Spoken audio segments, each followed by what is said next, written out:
Hello everyone, good morning to all of you. I hope कि आप सब बहुत अच्छे होंगे। एंड आज हम लोग करने जा रहे हैं क्लास 10th का साइंस मॉडल पेपर का जो ऑब्जेक्टिव था वो करने जा रहे हैं। तो पहला क्वेश्चन क्या है हमारा, ऊपर में इंस्ट्रक्शन आप रीड कर लेना एक बार। पहला क्वेश्चन है, समतल दर्पण की फोकस दूरी क्या होती है। समतल दर्पण की फोकस दूरी क्या होती है? 0, अनंत, 25 सेंटीमीटर या -25 सेंटीमीटर। तो समतल दर्पण की फोकस दूरी अनंत, यानी ऑप्शन बी हो जाएगा इसका। उसके बाद हम लोग चलते हैं सेकंड क्वेश्चन में।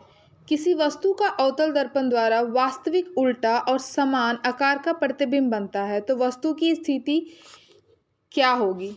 सेकंड क्वेश्चन है हमारा, वस्तु की स्थिति पूछ रहा है क्या होगा, फोकस पर होगा, अनंत पर होगा, सी पे होगा या फिर डी से आगे होगा। तो ऑप्शन बी का क्या हो जाएगा हमारा, अनंत पर होगा, इन्फिनेटिव होगा। बी, ऑप्शन बी होगा हमारा इसका।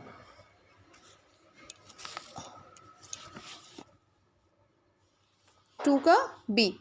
अब चलते हैं हम लोग थर्ड क्वेश्चन पे। निम्नलिखित में से किसके प्रकाश में प्रकाश सबसे तेज गति से चलता है, यानी किस में, तेल में, पानी में, वायु में या कागज में। तो किस में चलता है सबसे तेज गति में ये, ऑप्शन थर्ड का क्या हो जाएगा, सी। आंसर क्या होगा, सी, वायु में। एक लेंस की, फोर्थ क्वेश्चन है, एक लेंस की क्षमता -4 है, उसकी फोकस दूरी क्या होगी। यानी हमारा इसको निकालना है, फोकस दूरी क्या होगी। पी आपका दे दिया है -4। फॉर्मूला क्या होता है, F = 1/4, यहाँ पे 1/p, यहाँ पे आप पुट कर दीजिए p का वैल्यू 1/-4। अब इसको आप सॉल्व करोगे तो आंसर किस में आ जाएगा, माइनस में आ जाएगा। आंसर आपका 0.25 सेंटीमीटर, यानी इसका ऑप्शन हो जाएगा आपका सी नंबर। 3 का ऑप्शन क्या होगा, सी। क्वेश्चन 4 का हो जाएगा सी। 5 पढ़ते हैं हम लोग। मानव नेत्र की फोकस दूरी में परिवर्तन का क्या कारण होता है।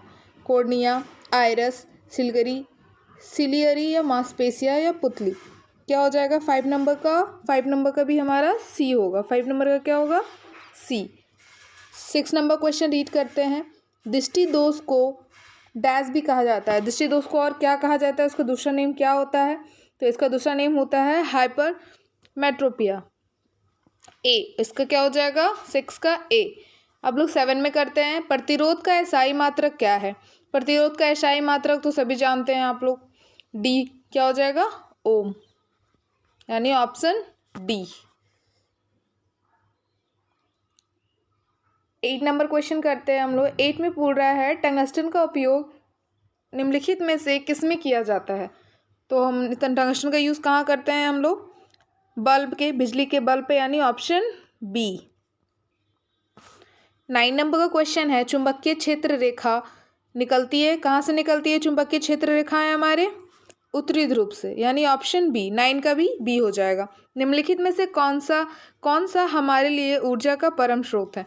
ऑब्वियसली बात है, सौर्य ऊर्जा हमारे लिए परम स्रोत है, यानी ऑप्शन सी हो जाएगा 10 का। क्वेश्चन 11 में चलते हैं हम लोग। रासायनिक समीकरणों को हम किस नियम के कारण संतुलित करते हैं। द्रव्यमान संरक्षण के नियम, स्थिर अनुपात का नियम, डाल्टन परमाणु सिद्धांत या आधुनिक आवर्त। तो 11 का हो जाएगा द्रव्यमान संरक्षण का नियम, यानी law of conservation of mass. हम लोग चलते हैं क्वेश्चन 12 में। ये जो हमारे क्वेश्चन दिया हुआ है, हमारा रिएक्शन दिया हुआ है, किस प्रकार का अभिक्रिया है पूछ रहा है। Fe + CuSO4, उसको डिस्प्ले कर Cu + FeSO4, ये किस तरीके का अभिक्रिया है। तो हमारा 12 हो जाएगा सी, यानी डिस्प्लेसमेंट, यानी विस्थापन अभिक्रिया, रासायनिक अभिक्रिया है। 13 का क्वेश्चन चलते हैं। आयन की सांद्रता किस पदार्थ में सबसे अधिक होती है। तो ये जठर के रस में सबसे अधिक होती है। पदार्थ ए, बी, सी तथा डी का pH मान क्रमशः 5, 8, 10 और 13 है। उपयुक्त में कौन सा पदार्थ अम्ल है। यानी अम्ल, यानी जो 7 से कम होता है, यानी इसमें ऑब्वियस सी बात है, ए कितना है, 5 है, यानी ए हो जाएगा। ऑप्शन क्या हो जाएगा 14 का ए। निम्नलिखित में से किस लवण का उपयोग सोडा अम्ल अग्निशामक में किया जाता है। यानी हमसे पूछ रहा है किस, जो अग्निशामक में जो यूज़ करते हैं, इसमें से कौन सा हो जाएगा, NaCl, NaSCO3, Na2CO3 या CaSO4।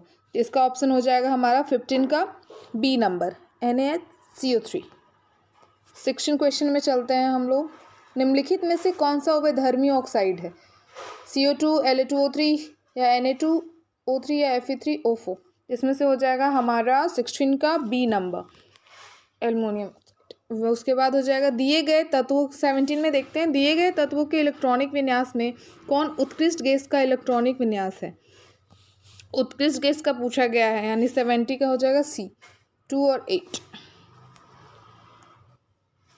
अब 18 पे आते हैं। निम्नलिखित में से कौन असंतृप्त हाइड्रोकार्बन है? CH4, C2H6, C2H2 या C4H10, यानी सी नंबर ऑप्शन हो जाएगा C2H2। 19 क्वेश्चन बोला गया है HCHO में कौन सा प्रकारात्मक समूह है? एल्डिहाइड, यानी हमें दिख रहा है CHO एल्डिहाइड में आता है हमारे समूह में। 20 नंबर का क्वेश्चन, दिए गए तत्वों में किस तत्व में संयोजित इलेक्ट्रॉन की संख्या लिथियम के बराबर होगी? किसके बराबर? लिथियम के बराबर किसकी होती है? मैग्नीशियम, कैल्शियम, पोटेशियम या एल्युमिनियम? तो 20 नंबर का हो जाएगा सी, पोटाशियम का।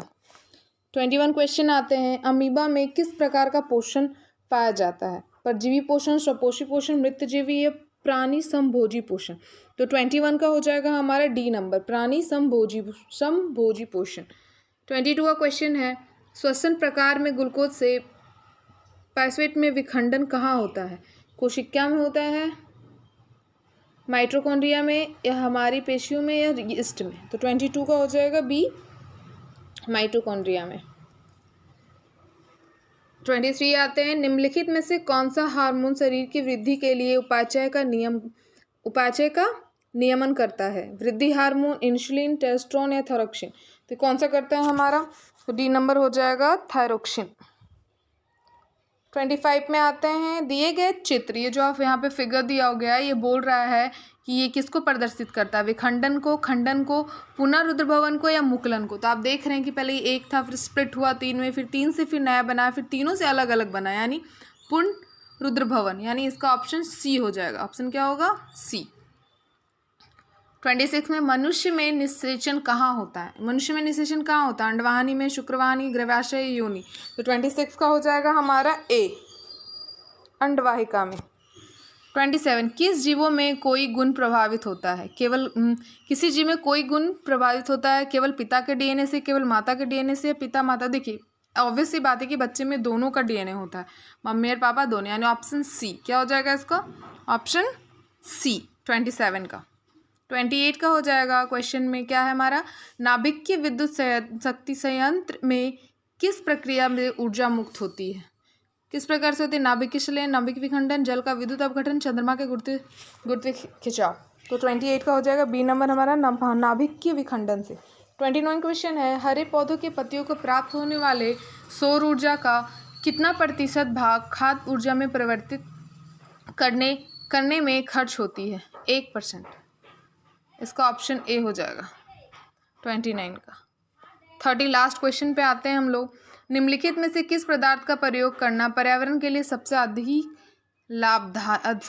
लाभदायक होगा?